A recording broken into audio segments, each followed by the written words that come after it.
على النبي يا أيها الذين آمنوا صلوا عليه وسلموا تسليما. Durood Salawat. اللهم صل على سيدنا ومولانا محمد وعلى آل سيدنا ومولانا محمد وأصحاب سيدنا ومولانا محمد وبارك وسلم وصل عليه. بلغ الهدى بكماله كشف الدجى بجماله حسن جميع خصاله. صلوا عليه وآله وسلموا تسليما. الصلاة والسلام عليك يا سيدي يا رسول الله وعلى آلك وأصحابك يا سيدي يا حبيب الله. الصلاة والسلام عليك يا سيدي يا رحمة للعالمين وعلى آلك وأصحابك يا سيدي يا شفيع المذنبين. رب اشرح لي صدري ويسر لي أمري واحلل عقدة من لساني يفقهوا قولي. All praise is due to Allah Almighty, the nourisher of mankind, the sustainer of the universe, the Lord of all the worlds, the Master of the Day of Judgment, our Rabb, our Khalik. Countless peace of blessings be upon our liege Lord, the best of creation, the crown of creation, the crown of Allah Almighty's creation, the best of mankind, the perfect role model for all of humanity, the mercy to all the worlds, the overdone of beloved Prophet Muhammad Mustafa sallallahu alayhi wa sallam. Countless peace of blessings upon his blessed companions, the Sahaba Kiram. Countless peace of blessings be upon the noble family of the Prophet sallallahu alayhi wa sallam, the Ahlul Bayt. Countless peace of blessings be upon the ulama Ahl Sunnah, the scholars of the way community. Countless peace of blessings be upon the awliya kamleen, the friends of Allah Almighty. And countless bliss of blessing be upon ummatihi ajma'een, all the believers to the day of gathering. Alhamdulillah, alhamdulillah, all praise is due to Allah. We are in the fourth month of the Islamic calendar, namely Rabi al-Thani, which is the month after Rabi al-Awwal. Rabi al-Awwal means that month which is the first spring. Every month was according status to the season that it came down. Rabi al-Awwal came at a time when spring started, and Rabi al-Thani is the second spring, so it came at a time when the Arabs named this Rabi al-Thani, the second spring. And in this month, many things I've talked about. One namely is a very important person whose anniversary that we talk about and remember, and all around the world, Ahl Sunnah wal Jama'ah celebrate and remember the great Sheikh Muhyiddin Al-Ghawth Al-Azam, Sayyidina Abdul Qadir Al-Jilani Al-Hasni Wal-Husayni Al-Baghdadi, Rahimullah Ta'ala. Now, in previous years, we have talked about his life sketch, his life story, and also talked about the awliya Allah mentioned in the Quran, the Salihin mentioned in the Quran. And last year, I talked about the kalamat, which are those things that are given to a person who is a non-prophet, and it is a charismatic talent, a miracle which is given to one of the Salihin amongst the ummah, which is known as karamat, and we talked about the proof of that from the Quran and Sunnah.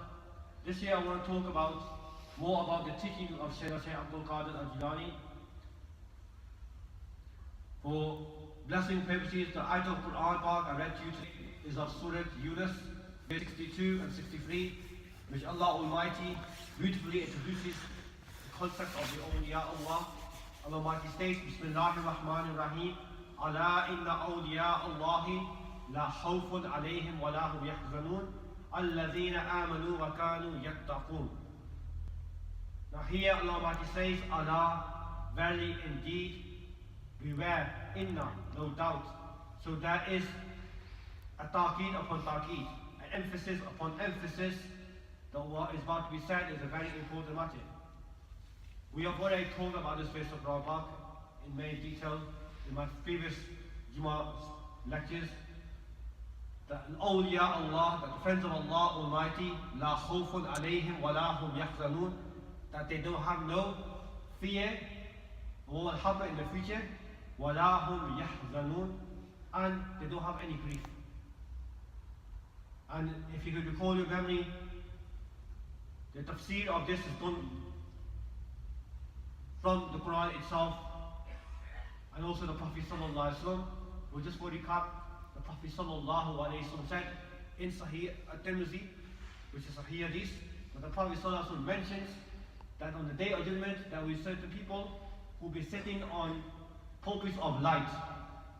Now will there be the Anbiya, the prophets, now will there be the Siddiqeen or Shuhada, now will there be the truthful ones, those are the companions of the Prophet sallallahu alaihi wasallam, the companions of the other prophets, and now will there be the Shuhada, the martyrs. But yet people will have rushed upon them. People will feel envious upon their rank on the day of judgment. And then the Prophet ﷺ says that on the day of judgment, people will be asking among themselves, who are these people who Allah Almighty has bestowed such an honor? And then the Prophet ﷺ will rate that these are those people that are mentioned in the Quran. Ala inna awliya Allahi la khawfun alayhim wa la hum yahzanun. These are those people who are the friends of Allah Almighty, who have no fear of the future and no grief of what happened in the past. What does fear and grief here mean? It means that everything in the future that was destined to happen for them, because they have so much trust in Allah Almighty, they have no fear of what Allah Almighty has written in destiny. They put their trust fully upon Allah Almighty. And anything that happened in the past, they don't have any grief upon that, because Allah Almighty, because of their good works, Allah Almighty has given them a promise. Allah Almighty will forgive their sins and give them the good news that inshallah will enter paradise. And whoever follows that way, they also will have success. Shaykh Abdul Qadir Jilani himself was amongst the greatest of awliya Allah. After the generation of the Tabi'een, the Taba Tabi'een, so after the generation of the Sahaba Ikram and Tabi'een, Taba Tabi'een, he was one of the greatest awliya Allah. It's very important to understand this concept, because there has always been some sessions that people say that Ahlul Sunnah talk about the awliya Allah and say that Shaykh Abdul Qadir Jilani is the greatest awliya Allah. But it's very important to understand when we talk about Shaykh Abdul Qadir Jilani and being one of the greatest Salihin, the greatest awliya Allah, this does not include the Sahaba Ikram, does not include the first three generations, because we see that the Prophet ﷺ said, the best of generation is the generation that came after me, and then those who came after them, and then those who came after them. These are known as the Qurun Salasa, the first three generations, because these people have this unique rank that the Prophet ﷺ mentioned about it. And the greatest awliya Allah amongst the ummah are the Sahaba themselves, by virtue of rank, because they saw the Prophet ﷺ. And this is our belief, that if you will have thousands of Shaykh Abdul Qadir Jilani, they will never able to reach the rank of one Sahabi. Remember that. Very important.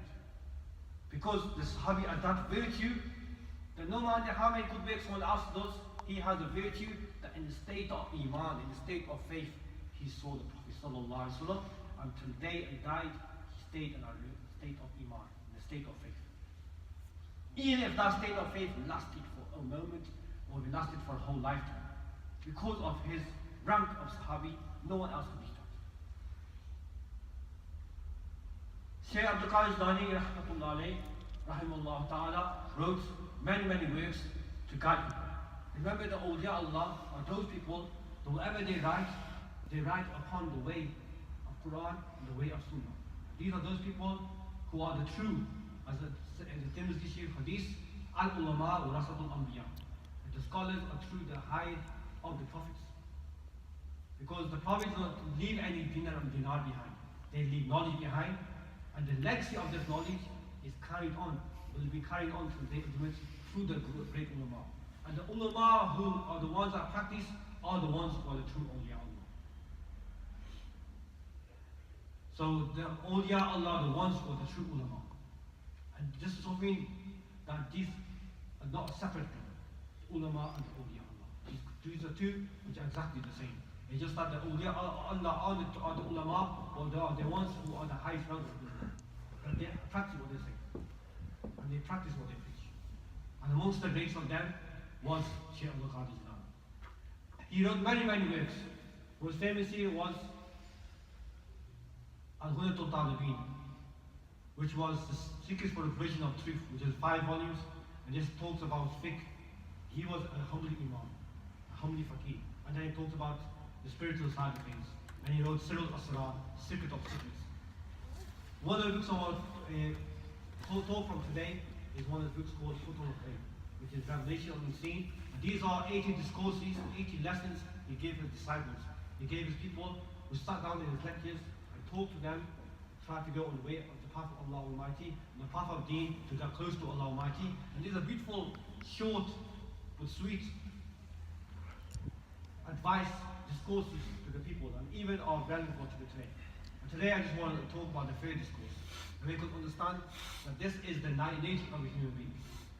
So I'll read inshallah the exact words of Shareef in the third discourse of Futul al-Khair.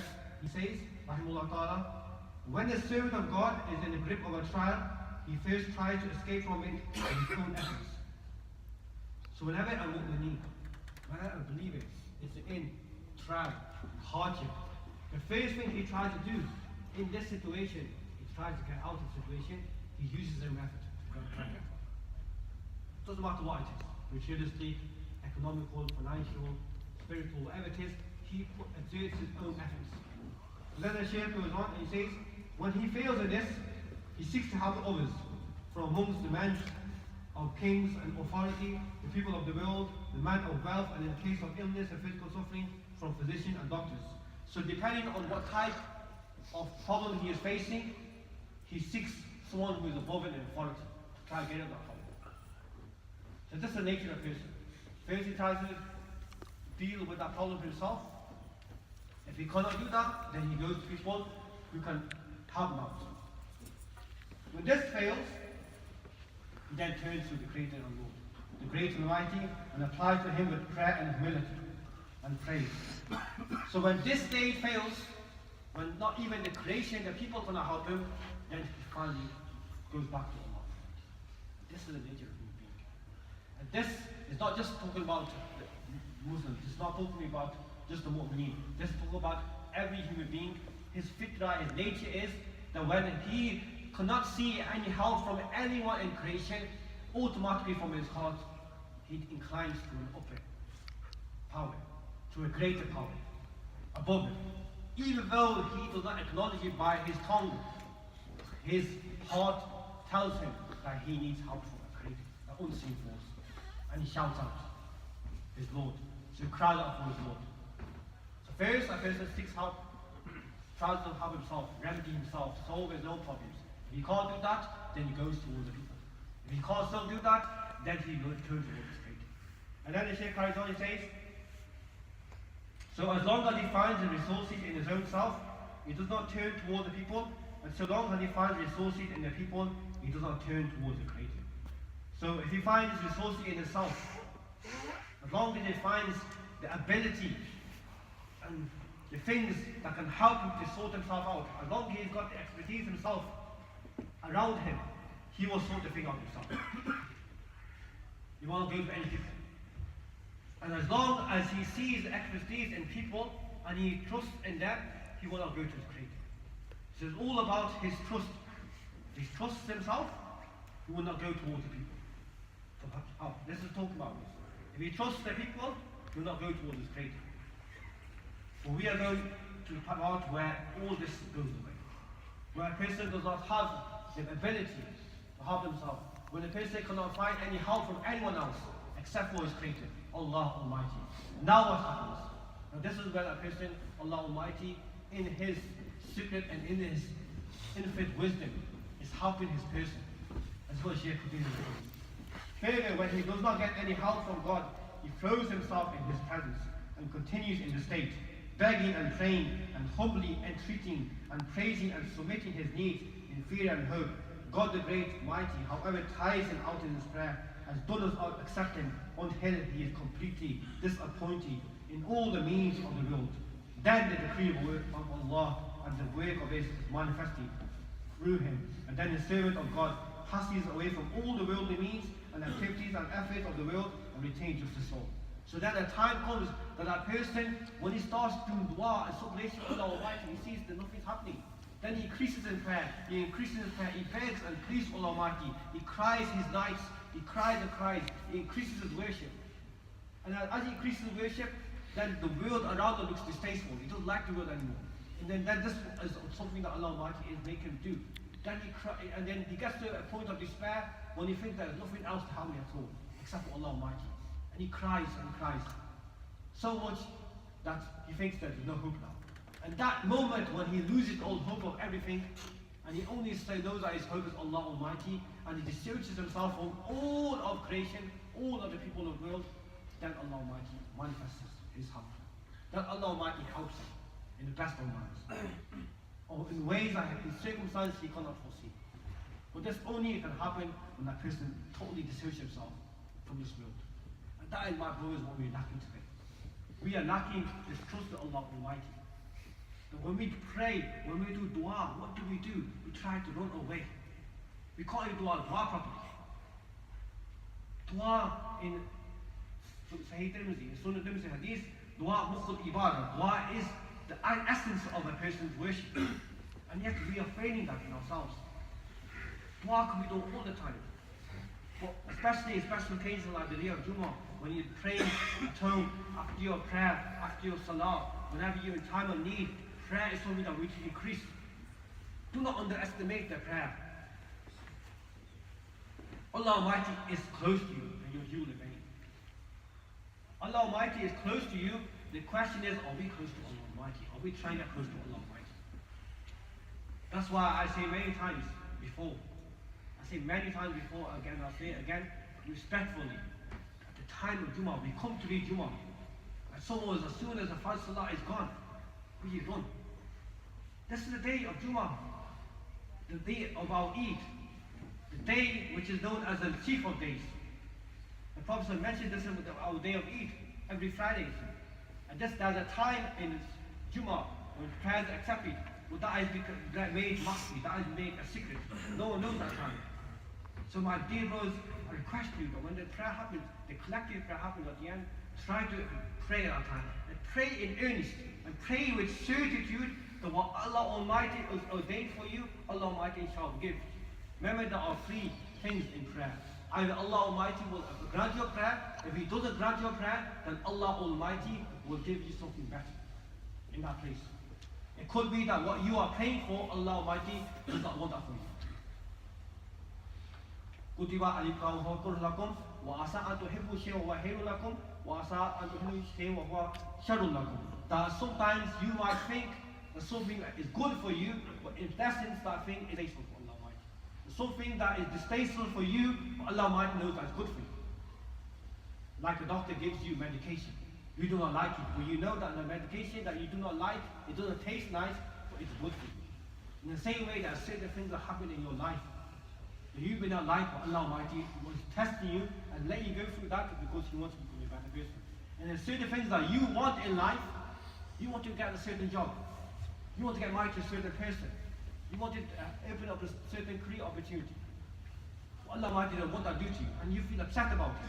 But yet, if you keep your trust to Allah Almighty, Allah Almighty will open another road for you, another avenue for you, another place for you, another opportunity for you.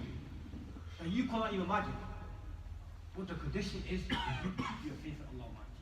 You keep your faith in Allah Almighty, you keep your certainty to Allah Almighty that Allah Almighty is always there. Whatever is happening in this world is bad for you. Whatever is happening in this world is bad for you. Every hard time is a hidden mercy from Allah Almighty for you. Allah Almighty is trying to make you a better person. He made you a better person. Allah Almighty will never give you hardship more than you can ever imagine. So my request is, in the time of Jummah, if you have time, we come to Jummah prayers, we come to read here, we come to our salah prayers, at least have the time to do the dua. Dua is the most important part. That is the essence. Like before you go to a wedding, you eat all the guests, you sit down, you have everything, you enjoy yourself, and the food that comes at the end, what you come for, you don't have the food, you walk off. You just sit one person and say, this obviously doesn't make sense. In the same way, I'll not finish this course today, but inshallah we'll continue next time. Only a few minutes more. When you come to pray Jummah, when you pray your prayer, at the end of every prayer, do dua, supplicate to Allah Almighty, and show that you trust Him. If we get a time out for Allah Almighty, we get a time out to come to the Jummah, we get a time out to get time for salah, then we should get just a very cold minute out so we could do dua to Allah Almighty. So this dua is something that we're leaving out, and that's why today we see the problems we have. We see problems we are facing, that we're not doing enough dua to Allah Almighty. And like here, Abdul Qadir Nani mentioned this course here, that do dua in such a manner, and he mentions here later on, he says that you should be like a baby is in the mother's lap. He's helpless. When you do dua to Allah Almighty, feel helpless to Allah Almighty. There is no one else that can help me now, except for you. And I will not get up until you help me. I will keep on doing dua to you, keep on doing dua to you, and see that Allah's gates of mercy open for you. Inshallah. May Allah Almighty give us tawfiq and ability to understand what I said. Whatever I have said, good is from Allah Almighty. Whatever I have said, which is a mistake, is my own mistake. May Allah Almighty make us with ability to follow the steps of the Salihin. Bless the life of the Khalid Nani. Wa ma alayna illa al-Bani. Bismillahirrahmanirrahim.